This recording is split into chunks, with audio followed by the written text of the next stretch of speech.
Hello and welcome back to my channel. कैसे हो आप लोग? आई होप आप सब लोग बढ़िया होंगे। जो आज की वीडियो है इसमें हम लोग बात करेंगे हमारे जो बेसिक अकाउंटिंग टर्म्स है उनके बारे में। हम उन्हें आज समझेंगे और उनका कहाँ पे किस तरीके से आप यूज करते हो उसको हम समझेंगे एंड मैं आपको कुछ एग्जांपल्स भी दूंगी जहाँ पे भी नीडेड होंगे। ओके, अब हम स्टार्ट करते हैं हमारे अकाउंटिंग टर्म्स के साथ। अकाउंटिंग टर्म्स को स्टार्ट करने से पहले हम लोगों को एक चीज समझनी जरूरी है कि एसेट्स जो होते हैं ना हमारे, वो हमेशा किसके इक्वल होते हैं? Capital plus liability. ठीक है, ये एक इक्वेशन आप अपने माइंड में हमेशा रखना। ऑल्दो इसका यूज बहुत ज्यादा नहीं है जो आज हम टर्मोलॉजीज यूज करेंगे उसमें, या जो भी फर्दर टर्मोलॉजीज यूज करने वाले हैं उसमें, बट इस चीज को अगर आप अभी ध्यान में रखोगे तो आगे चल के आपको प्रॉब्लम नहीं होगी। Assets is equals to capital plus liability. अब इसे हम ऐसा क्यों लिखते हैं? अगर आप ध्यान से देखोगे जब भी हम बैलेंस शीट बनाते हैं, अगर आपने डिप्रिसिएशन अकाउंट में जो मैंने आपको डिप्रिसिएशन वाला जो मैंने आपको चैप्टर कराया था उसमें एक क्वेश्चन में मैंने जो है बैलेंस शीट भी बना के दिखाई है आपको। तो बैलेंस शीट में क्या होता है हमारे, हमेशा ऐसा टी शेप अकाउंट होता है, राइट? एक तरफ आप लायबिलिटी लिखते हो rupees and then assets rupees, there is nothing like debit and credit, और ये हमारी बैलेंस शीट होती है, राइट? और बैलेंस शीट में सबसे पहले आप क्या लिखते हो? लायबिलिटी साइड में आपको सबसे पहले कैपिटल लिखना होता है, ठीक है? इसी की वजह से हमने क्या है, ये वाली एक इक्वेशन डिराइव की है, that assets are always equals to capital plus liability. अब हम समझते हैं कि कैपिटल का मतलब क्या होता है। सी, कैपिटल का मतलब होता है कि जो भी पैसा आप इन्वेस्ट कर रहे हो किसी भी बिजनेस में, या वो एक ऑनगोइंग बिजनेस है जिसमें आप एंटर कर रहे हो, या वो ऑलरेडी जो ऑलरेडी एग्जिस्टिंग बिजनेस है उसमें एंटर कर रहे हो, या आपने एक नया बिजनेस स्टार्ट किया है, वो क्या होता है आपका, उसमें जो भी आप पैसा लेकर जा रहे हो उस बिजनेस को स्टार्ट करने में, या जो भी ऑलरेडी स्टार्ट बिजनेस है, जो ऑलरेडी बिजनेस चल रहा है, डेवलप बिजनेस है, उसमें अगर आप जा रहे हो तो उसे आप क्या कहते हो? कैपिटल कहते हो। अब देखो, ये कैपिटल जो है आप इसे कैपिटल तब तुम दोगे, मतलब किसी भी इन्वेस्टर का पैसा कैपिटल तब कहलाता है या तो अगर वो सोल प्रोप्राइटरशिप में है, या वो पार्टनरशिप में है, बाकी किसी और कैटेगरी या किसी और फॉर्म ऑफ बिजनेस में है। बट अगर वो कंपनी में पैसा लेकर जा रहा है तो आप उसको कैपिटल नहीं बोलते हो, उसे आप क्या बोलते हो? स्टॉक्स बोलते हो, या शेयर होल्डर्स होता है। इनका नाम क्या होता है? शेयर होल्डर्स, क्योंकि ये कैपिटल ऐसे इन्वेस्ट नहीं करते, ये शेयर के फॉर्म्स में जो है अपना कैपिटल इन्वेस्ट करते हैं, ठीक है? इतनी बात आपको समझ आई। अब इसके बाद जो ये कैपिटल है इंक्रीज और डिक्रीज हो सकता है, ठीक है? एज पर कि अगर जो हमारी कंपनी है वो प्रॉफिट में है, या अगर हमारा जो पार्टनरशिप फर्म है वो प्रॉफिट में है, तो क्या होगा? उससे कैपिटल इंक्रीज होगा, ठीक है? अगर जो हमारा लॉसेस में चल रही है कंपनी, या जो भी हमारी पार्टनरशिप फर्म है या कुछ भी है, अगर वो लॉसेस में, तो आपका कैपिटल क्या है? वो ऑटोमेटिकली डिक्रीज हो जाएगा। इसमें एक और पॉइंट समझने वाला है कि जो आपका कैपिटल होता है ये आपके बिजनेस के लिए एक लायबिलिटी है। क्यों? क्योंकि याद करो जब मैंने आपको फॉर्म्स ऑफ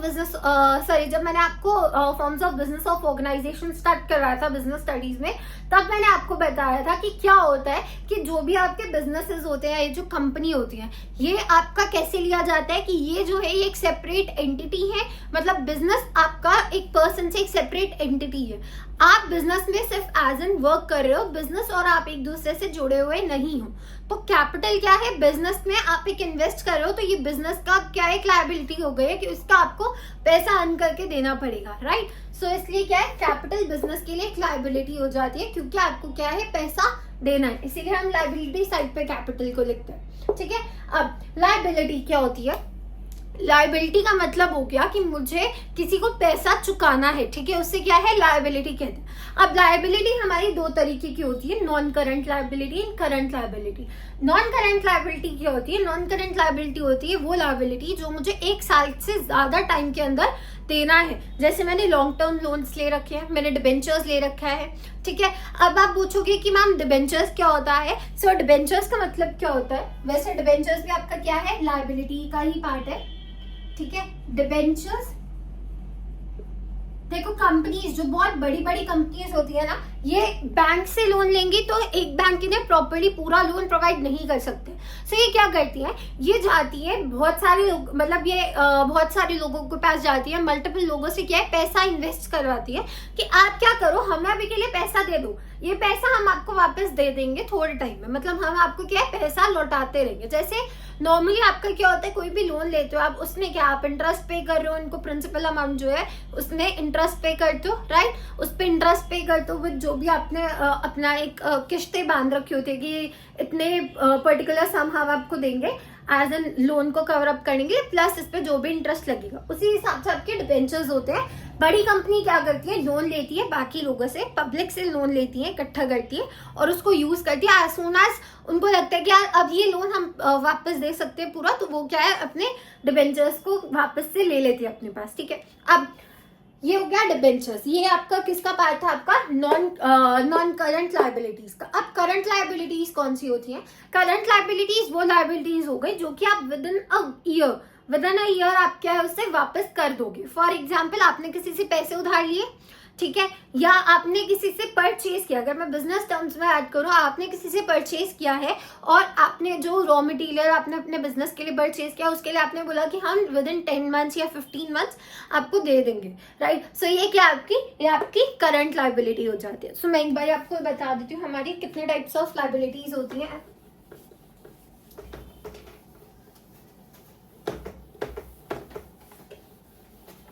तो सबसे पहले हमने जो बात की है वो की है हमने कैपिटल की, राइट। नेक्स्ट हमने बात की लायबिलिटीज की और हमने देखा कि हमारी लायबिलिटीज कितने टाइप की होती हैं। हमारी लायबिलिटीज दो तरीके की हैं, करंट लायबिलिटी एंड दूसरी है हमारी नॉन करंट लायबिलिटी, ठीक है। अब इसके बाद तीसरी चीज आती है हमारी कि देखो अगर एक बंदा काम कर रहा है, अगर उसने कैपिटल इन्वेस्ट किया है, क्या उसे कभी नीड नहीं होगी कि मैं थोड़ा सा कैपिटल निकाल लूं। जिनके भी पेरेंट्स का एक बिजनेस है वो कई बार ऐसा सुनते होंगे, टर्मिनोलॉजी उनके घर में चलती होगी कि यार हम जो पैसा ना हम अपने बिजनेस से ही निकाल रहे हैं, राइट। जो भी बिजनेस करता है वो क्या है अपने पर्सनल यूज के लिए भी जो पैसा निकाल रहा है वो कहाँ से निकालता है, वो अपने बिजनेस से ही निकालता है। सो ये जब भी आप ये चीज सुनते हो ना कि मैंने पैसा निकाला अपने बिजनेस से, इसका मतलब क्या होता है, इसका मतलब होता है कि उन्होंने क्या की है, ड्रॉइंग्स की है, ड्रॉइंग्स की है। इसे आप विड्रॉ भी बोल सकते हो, इसे आप ड्राइंग्स भी बोल सकते हो। अब ड्राइंग्स का मतलब क्या है, ये इसका मतलब वो आर्ट एंड क्राफ्ट वाली ड्राइंग नहीं है, इसका मतलब है कि आपने क्या किया, अपने बिजनेस से पैसा निकाला है, ठीक है। ड्राइंग्स का मतलब ये हो गया। अब अगर आप ड्राइंग्स निकाल रहे हो तो इसके ऊपर भी आपको चार्जेस होते हैं, ये मैंने आपको एक्सप्लेन किया था कि ड्राइंग्स के ऊपर भी क्या आपको इंटरेस्ट ऑन ड्राइंग्स पड़ता है, राइट। आपने अगर कोई भी पैसा निकाला है बाकी सबकी मर्जी से या खुद की मर्जी से तो आपको इस पे भी इंटरेस्ट पे करना पड़ता है, ठीक है। सो ये हो गया कैपिटल, लायबिलिटी एंड ड्राइंग्स। और जो ये आपकी ड्राइंग है, देखो जब भी आप अपना बैलेंस शीट बनाओगे ना, मैं एक बार आपको फिर से बना के दिखा देती हूँ। जब भी आप अपना बैलेंस शीट बनाओगे तो आप क्या करोगे, लायबिलिटी साइड में ये रुपीज हो गया एसेट्स,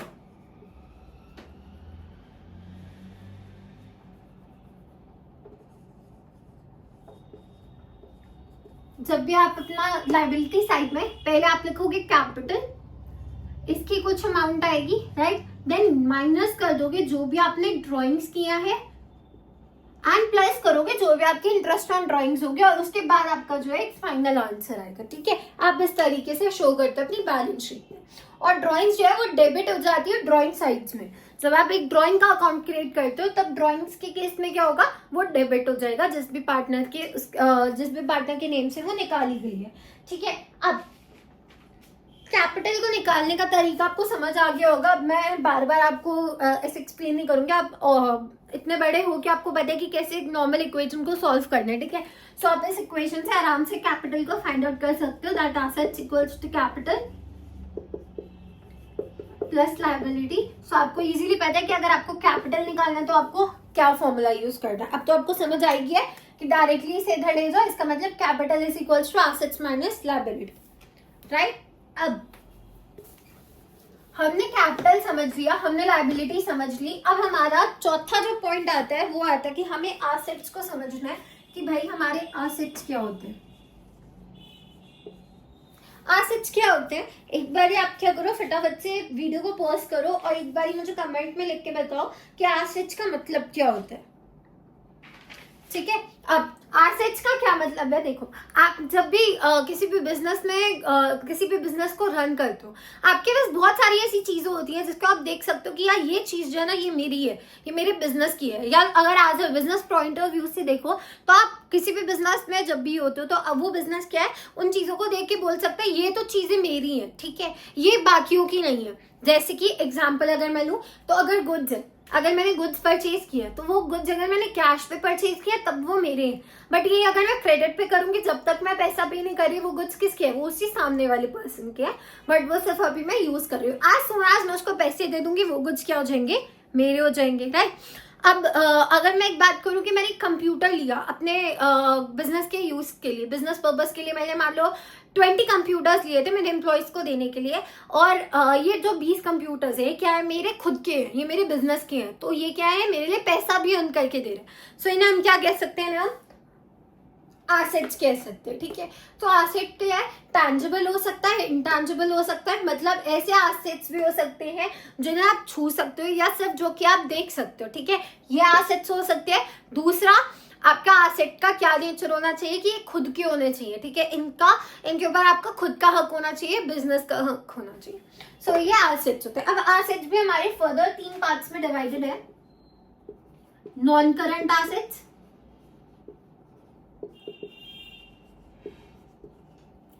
करंट एसेट्स एंड तीसरा है हमारे पास फिक्स्चर्स एसेट्स, ठीक है।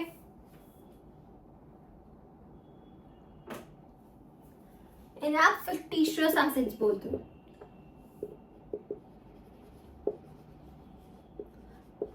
ठीक है। अब हम बात करते हैं हमारी नॉन करंट एसेट्स की।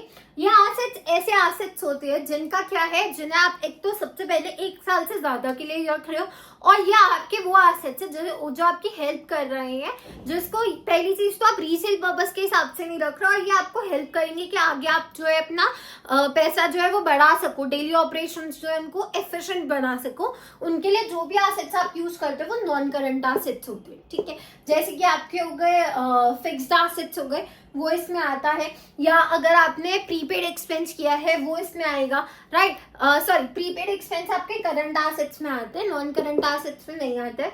इसको अगर मैं और एक एग्जांपल दूं तो आपका जो आपने लॉन्ग टर्म लोन्स ले रखे हैं, या आपने कोई नॉन करंट इन्वेस्टमेंट कर रखी है, कि मतलब कि इसका कोई ऐसी इन्वेस्टमेंट जिसका आपको बेनिफिट जो है वो 1 साल से ज्यादा के लिए मिलेगा या 1 साल से ज्यादा के बाद मिलेगा, वो आपकी सारी क्या होती है, नॉन करंट एसेट्स होती है। अब मैंने नॉन करंट एसेट्स में बोला कि आपको एक फिक्स्ड एसेट्स होता है। सो याद करना, जब मैंने आपको डिप्रिसिएशन समझाया था तब मैंने आपको बताया था कि नॉन करंट एसेट्स में हमारे पास जो है फिक्स्ड एसेट्स होते हैं, एंड फिक्स्ड एसेट्स फर्दर हमारे 2 तरीके के होते हैं, that is tangible and intangible. मैं इसे बहुत ज्यादा डिटेल में नहीं कराऊंगी बिकॉज ये मैं ऑलरेडी करा चुकी हूँ डिप्रिसिएशन वाले चैप्टर में। जस्ट इतना समझ लो फिक्स्ड एसेट्स का मतलब क्या होता है। फिक्स्ड एसेट्स वो एसेट्स हो गए जो कि हमारी क्या हेल्प कर रहे हैं हमारे बिजनेस में वापस से पैसा लाने के लिए, ठीक है, और पैसा अर्न करने में हेल्प कर रहे हैं। अब ये फिक्स्ड एसेट्स 2 तरीके के होते हैं, टैंजिबल, इंटैंजिबल। टैंजिबल का मतलब हो गया जिन्हें आप देख सकते हो, जिन्हें आप छू सकते हो, जिन्हें आप महसूस भी कर सकते हो, ठीक है। इसका एग्जाम्पल दूं तो कंप्यूटर का जितना भी हार्डवेयर है वो आपका क्या है, टैंजिबल एसेट है।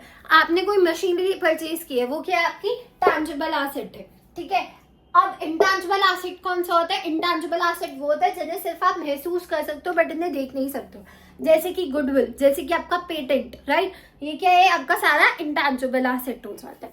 अब हम बात करते हैं हमारे करंट एसेट्स की। करंट एसेट का मतलब होता है वो सारी एसेट्स जो कि आप क्या है, आपने अपने रीसेल पर्पस के मेथड से रखी हैं। जैसे कि करंट एसेट में क्या आ जाएगा आपका अगर आपने कोई भी गुड्स परचेज किया, कोई भी रॉ मटेरियल परचेज किया है, वो आपका करंट एसेट का पार्ट हो जाएगा, ठीक है। फिक्स्ड एसेट्स को मैं डिफर्ड रेवेन्यू एक्सपेंडिचर जब मैं आपको कराऊंगी तब समझाऊंगी, बिकॉज इसका एग्जाम्पल और फिक्स्ड एसेट का एग्जाम्पल सेम ही है, ठीक है।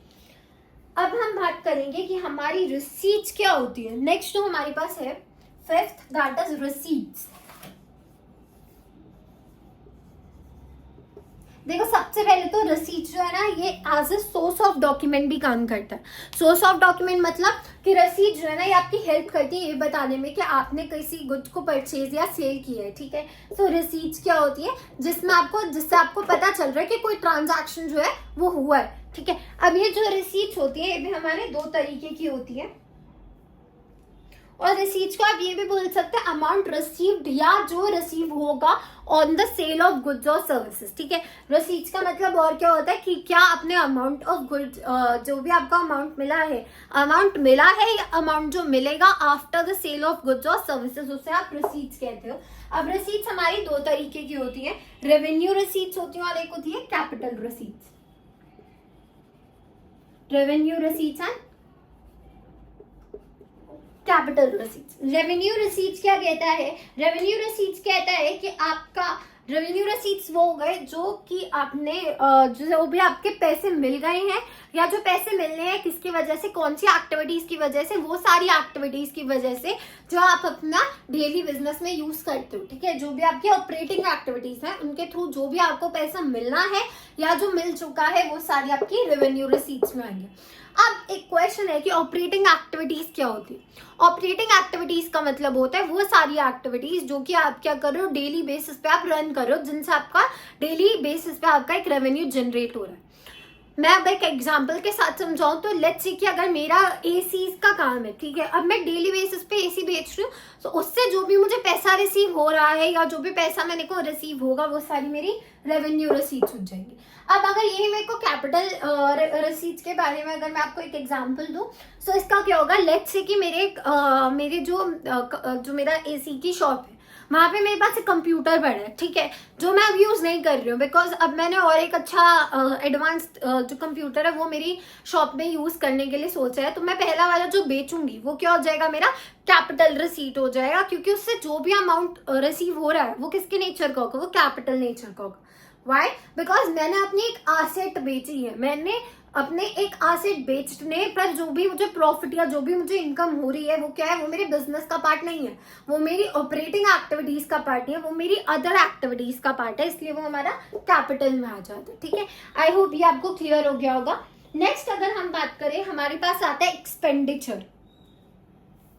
एक्सपेंडिचर को अब हम समझेंगे, एक बार इसकी फटाफट से स्क्रीनशॉट ले लो फिर मैं इसको इरेज कर दूंगी। आप देखो मैंने यहाँ पे एक्सपेंडिचर और एक्सपेंस एक साथ लिखे है, इसका रीजन है बिकॉज एक्सपेंडिचर और एक्सपेंस को यूजुअली क्या है हम लोग इंटरचेंजेबली यूज कर लेते हैं, मतलब हम लोग सोचते हैं एक्सपेंस और एक्सपेंडिचर कहीं ना कहीं सेम है, बट ये दोनों जो चीजें हैं ये सेम नहीं होती। एक्सपेंडिचर का मतलब क्या होता है, देखो एक्सपेंडिचर का मतलब है कि ऐसा कोई अमाउंट आपने खर्चा या आपने कोई लायबिलिटी इनकर की है जिसकी वजह से आप गुड्स या सर्विसेज ये सब क्या है, कोई भी एसेट या अपने बिजनेस में जो आपको रेवेन्यू जनरेट करने में हेल्प करेगा वैसी चीजें आप खरीद रहे हो, ठीक है। एंड एक्सपेंस का मतलब क्या, आपने कोई ऐसा खर्चा किया है जिसकी वजह से आपकी जो इनकम है, जो आपका रेवेन्यू है वो अच्छा जनरेट हो सकता है, ठीक है। एक्सपेंडिचर में आप कॉस्ट इनकर करते हो या आपने कोई लायबिलिटी इनकर करी है, बट यहाँ पे क्या है आप क्यों कर रहे हो ये सब खर्चा, ताकि आपका पैसा जो है वो और इंक्रीज हो सके। अब एक्सपेंडिचर फर्दर हमारे 3 तरीके का होता है। एक्सपेंडिचर फर्दर हमारे 3 तरीके का है। पहला है हमारा revenue expenditure, capital expenditure and deferred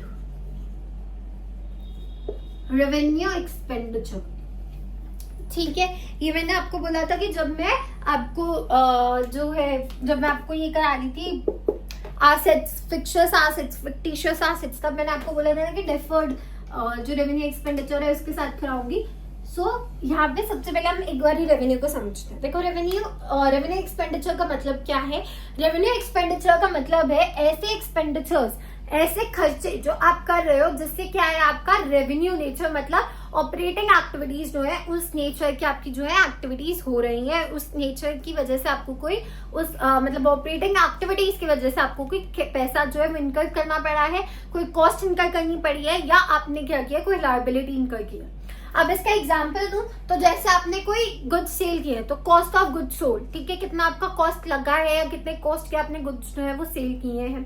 अगर कोई एक और एग्जांपल दूं तो आप सैलरी पे कर रहे हो, वो क्या हमारा एक एक्सपेंडिचर है, राइट। अगर आपने लेट्स से आपने इलेक्ट्रिसिटी बिल पे किया है, वो हमारा रेवेन्यू नेचर का होता है। अब नेक्स्ट अगर हम कैपिटल नेचर की बात करें, तो कैपिटल नेचर में क्या होगा, कोई एसेट आपने खरीदा या कोई और चीज आपने खरीदी है, वो क्या होगा आपका कैपिटल नेचर का होगा। बट जो कैपिटल नेचर के एक्सपेंडिचर होते हैं ना, ये मोस्टली कहाँ पे शो किया जाएंगे, आपके प्रॉफिट एंड लॉस जो होगा अकाउंट, उसमें तो प्रॉफिट साइड पे शो किए जाएंगे, राइट। और अगर आप बैलेंस शीट क्रिएट करो तो बैलेंस शीट में एसेट साइड पे आपके ये शो किए जाते हैं। कैपिटल नेचर में अगर मैं एग्जांपल दूं तो हमारा लैंड हमने परचेज की, उसके लिए हमने पैसा इनकर किया, राइट, हमने कॉस्ट इनकर करी, या हमने कोई मशीनरी परचेज की, वो सारा हमारा क्या है, कैपिटल नेचर के एक्सपेंडिचर्स हो जाते हैं। नेक्स्ट अगर हम डिफर्ड रेवेन्यू की बात करें, सो देखो डिफर्ड रेवेन्यू एक्सपेंडिचर ऐसे एक्सपेंडिचर्स हैं जिनका खर्चा 1 साल से ज्यादा, मतलब इनका बेनिफिट आपको मिलेगा। इसको अगर आप खर्चा कर रहे हो, खर्चा बहुत ज्यादा होगा, बट इसका जो बेनिफिट है वो आगे आने वाले कई सालों तक, आगे आने वाले कई अकाउंटिंग ईयर्स तक होगा। सो ना हम क्या कहते हैं, डिफर्ड रेवेन्यू एक्सपेंडिचर कहते हैं। अब अगर मैं इसका एक एग्जांपल दूं, देखो कोई भी कंपनी एडवर्टाइजमेंट कराती है, तो उसकी एडवर्टाइजमेंट एक पर्टिकुलर महीने के लिए तो नहीं होती ना, वो बहुत सालों साल तक उनकी चलती रहती है, ठीक है। थोड़ा बहुत चेंजेस कर दिया, फिर वही एडवर्टाइजमेंट सेम आ गई, राइट। सो वो कौन सी होती है, डिफर्ड रेवेन्यू एक्सपेंडिचर हो गया, या आप इन्हें क्या बोल सकते हो, फिक्टिशियस एसेट्स हो गए। ऐसा हमने क्यों बोला, क्योंकि मान लो मैंने आज जो है 2 करोड़ रुपए खर्चा किया है मेरी एडवर्टाइजमेंट के लिए, ठीक है। मैंने आज 2 करोड़ रुपए अपने बिजनेस के किसी भी एक प्रोडक्ट के एडवर्टाइजमेंट पे खर्चा किया है, क्या उसका बेनिफिट सिर्फ मुझे इस साल में मिलेगा, नहीं, मुझे उसका बेनिफिट आगे आने वाले काफी टाइम तक मिलेगा। तो मैं क्या करूंगी, उस 2 करोड़ को आज पूरा का पूरा 2 करोड़ ना लिख के उसे आगे आने वाले फर्दर ईयर्स में, जब तक मुझे उसका बेनिफिट हो रहा है तब तक मैं क्या उसको लिखती रहूंगी, तब तक क्या मैं उसको डिवाइड कर सकती हूँ over that period of time, ठीक है। तो ये क्या हो गया हमारा डिफर्ड रेवेन्यू। यही सेम आपका फिक्टिशियस एसेट्स पे होता है। अब एक्सपेंस मैं आपको समझा रहा, एक्सपेंस का मतलब क्या हुआ कि वो सारे खर्चे जो आप क्या कर रहे हो अपने रेवेन्यू को जनरेट करने में या रेवेन्यू को बढ़ाने में आप करते हो। अब हमारे रेवेन्यू भी जो हमारे एक्सपेंस है, ये भी हमारे 2 तरीके के होते हैं, प्रीपेड या आपने क्या किया है, आउटस्टैंडिंग। अब प्रीपेड का मतलब क्या हो गया, देखो प्रीपेड का मतलब हो गया, प्रीपेड का मतलब हुआ कि आपने जो एक्सपेंसेस है ना पहले ही कर लिए, ठीक है, पहले आपने जो है इनका पैसा दे दिया, बेशक ये जो है आपने चीजें उसके बारे में। सो मैं कह रही थी कि अगर मैं एक्सपेंसेस में जो प्रीपेड एक्सपेंसेस है, अगर मैं इसका एक एग्जांपल दूं, सो लेट्स से मैंने 10,000 का रेंट देना था इस महीने, वो मैंने पे कर दिया, बट मैंने इस बार क्या किया, मैंने जो है 30,000 पे कर दिया, ठीक है, मतलब मैंने आगे आने वाले 2 महीने के भी रेंट पे कर दिया। सो ये क्या है, मेरा प्रीपेड एक्सपेंस हो गया, ठीक है, कि 2 महीने का पहले ही मैंने पैसा खर्चा कर लिया, अब मुझे आगे 2 महीने क्या इसके बेनिफिट होता रहेगा, ठीक है, 2 महीने आगे मुझे पैसे की टेंशन नहीं है, ठीक है। नेक्स्ट आउटस्टैंडिंग एक्सपेंसेस क्या होते हैं, देखो प्रीपेड एक्सपेंसेस में क्या हमने पहले ही दे दिया, आउटस्टैंडिंग का मतलब है कि ये एक्सपेंसेस जो है ना इनकी डेट निकल चुकी है, मुझे इन एक्सपेंसेस को इनकर करना था, बट मैंने क्या किया उस डेट से आगे जाके क्या मैं या तो एक्सपेंसेस को इनकर कर रही हूँ या इन्हें ऐसे ही छोड़ रखे। एग्जाम्पल, मोस्टली आपने देखा होगा कई बार क्या होता है कि जो कंपनीज है वो कई बार जो सैलरी है उसको बहुत लेट कर देती है। लेट्स से कि अगर किसी कंपनी को सैलरी पे करनी थी 1 अक्टूबर, लेट्स से 1 अक्टूबर को करनी थी, बट उन्होंने क्या किया, उन्होंने इस दिन को जो है सैलरी पे नहीं गई, इट्स बिन 15 अक्टूबर और अभी तक जो है वो सैलरी पे नहीं की गई है। सो ये क्या हो गया, उस कंपनी के लिए एक आउटस्टैंडिंग एक्सपेंस हो गया। व्हाई, क्योंकि ये जो है ये जो सैलरी है ये हमारी ड्यू कब थी, हमारी 1 अक्टूबर को थी, बट 15 अक्टूबर भी हो गया, इससे आगे भी डेट निकल गई है, अभी तक उन्होंने क्या है पैसे जो सैलरी है वो बाकी एम्प्लॉइज को नहीं दी है। तो इसका मतलब क्या है, उनके लिए क्या हो गया, एक आउटस्टैंडिंग एक्सपेंस, कि जो आपने एक्सपेंस इनकर तो कर लिया है बट अभी तक आपने उसके लिए पे नहीं किया है, ठीक है, वो क्या हो गया, आपके आउटस्टैंडिंग एक्सपेंसेस हो गए। अब बहुत सिंपल चीज समझेंगे, नेक्स्ट है हमारी दैट इज इनकम, कि इनकम क्या होती है, ठीक है, इनकम। और नेक्स्ट जो है हमने पढ़ना है 9th प्रॉफिट, और इसके बाद हम एक और चीज देखेंगे दैट इज गेन, और ये आज का लास्ट टॉपिक होगा गेन। इसके बाद जो है हम नेक्स्ट में स्टार्ट करूंगी। देखो इनकम का मतलब क्या हुआ, क्या मुझे कमाई आ रही है। देखो आप कई बार क्या होता है ना कि जब भी आप कोई भी अकाउंट्स का क्वेश्चन सॉल्व करो आपको इनकम प्रॉफिट या गेन कुछ भी लिखा आ सकता है, बट इसका मतलब आपको समझना पड़ेगा कि इनकम, प्रॉफिट और गेन ये तीनों अलग है, ठीक है। इनकम का मतलब क्या है, इसे मैं एक एग्जांपल के थ्रू समझाती हूँ। लेट्स से मैंने 10,000 के गुड्स परचेज किए हैं, 10,000 के मैंने गुड्स परचेज किए, इसे मैंने बेचा है 20,000 का, ठीक है। अब मैंने जो एक्सपेंस इनकर किया, इन गुड्स को बेचने, देखो जो ये 10,000 है ये क्या है मेरी, जो मैंने कॉस्ट इनकर किया अपना इन गुड्स को सेल करने में। नेक्स्ट जो ये 20,000 है, ये है कि मैंने कितने का गुड्स जो है वो सेल किया। तो अगर मैं इसको बोलूँ तो ये मेरी क्या है, सेलिंग प्राइस हो गया। अब मेरी इनकम क्या होगी, जो इसका डिफरेंस है दैट इज 10,000 रुपीज, ये मेरी क्या है, इनकम हो जाएगी। ये मेरी क्या है, इनकम हो जाएगी। इसे हम क्या कहते हैं, इनकम बोलते हैं, ठीक है। अब इनकम को फाइंड आउट करने का तरीका क्या होता है, देखो इनकम का फॉर्मूला होता है इनकम इक्वल्स टू रेवेन्यू, जो भी आपका रेवेन्यू जनरेट हुआ है वो माइनस जितने भी आपने एक्सपेंसेस किए हैं। इससे आपको क्या पता चल जाएगी आपकी इनकम क्या है, ठीक है। Revenue minus expenses is equals to income. अब अगर हम प्रॉफिट को देखें तो देखो प्रॉफिट का मतलब क्या होता है कि कैसे आपने जो आपका प्रॉफिट है, ये भी कहीं ना कहीं आपकी इनकम है, बट वो इनकम जो आपको अर्न कर रहे हो आप किसके थ्रू, जो भी आपकी ऑपरेटिंग एक्टिविटीज है उनके थ्रू। अब प्रॉफिट में हमारे दो तरीके के होते हैं, एक होता है हमारा ग्रॉस प्रॉफिट और एक होता है हमारा नेट प्रॉफिट। देखो ग्रॉस प्रॉफिट का मतलब क्या हुआ, वो सारा प्रॉफिट जो आपको at the end of year दिख रहा है, ठीक है। सब चीजों का आपको प्रॉफिट एक मिल गया है कि मतलब इन सब चीजों से जो भी मेरी एक्टिविटीज हुई है, बेशक वो ऑपरेटिंग एक्टिविटीज थी या वो नॉन करंट एक्टिविटीज थी या जो भी एक्टिविटीज है, उनसे जो भी मुझे क्या है, जो भी मुझे प्रॉफिट हुआ है वो मेरा क्या हो जाएगा, ग्रॉस प्रॉफिट। नेट प्रॉफिट क्या होता है, देखो ग्रॉस प्रॉफिट को बोले तो अनफिल्टर्ड प्रॉफिट, नेट प्रॉफिट को बोले तो वो फिल्टर्ड प्रॉफिट जो एक्चुअली में आपका प्रॉफिट है। नेट प्रॉफिट का मतलब क्या, आपने ग्रॉस प्रॉफिट में से सारे के सारे एक्सपेंसेस, टैक्सेस जो आपको लगने थे वो सब माइनस करके जो एट द एंड आपके पास अमाउंट बचा वो आपका क्या हो जाता है, नेट प्रॉफिट हो जाता है। अब गेन को समझो, गेन क्या होता है, जब मान लो आपका अगर कोई कैपिटल कोई भी शेयर जो है उसकी वैल्यू बढ़ रही है, ठीक है, आप प्रॉफिट में जा रहे हो तो उसकी वैल्यू इंक्रीज हो रही है, तो उसे आप क्या कहते हो, गेन। गेन किसके लिए होता है, जिन भी स्टेक होल्डर्स ने अपने पैसे इसमें इन्वेस्ट किए हैं उनको गेन होता है, ठीक है। प्रॉफिट और इनकम किसको हो रहा है, बिजनेस को हो रहा है। गेन किसको होगा, आपके जिन्होंने कैपिटल इन्वेस्ट किया उन्हें क्या होगा, गेन होगा, ठीक है। मान लो शेयर की वैल्यू इंक्रीज हो गई, इससे क्या है, शेयर होल्डर को क्या हो रहा है, प्रॉफिट हो रहा है, उसे गेन हो रहा है। सो गेन को आप अगर दूसरे वर्ड्स में मैं बोलूं तो कोई भी ऐसे प्रॉफिट या कोई भी ऐसी इनकम जो वो इनकर कर रहे हैं जो कि ऑपरेटिंग एक्टिविटीज के थ्रू नहीं हो रहा है, ठीक है। लेट्स से अगर मैंने कोई लैंड को सेल की है, ठीक है, उससे मुझे प्रॉफिट हुआ है, वो क्या होगा, गेन हो जाएगा। किसका, कंपनी का तो होगा ही होगा, बट और किसका होगा, ये यहाँ पे आपके शेयर होल्डर्स का होगा। सो आई होप आपको ये 10 जो मैंने आपको वर्ड समझाए हैं आपको क्लियर होंगे।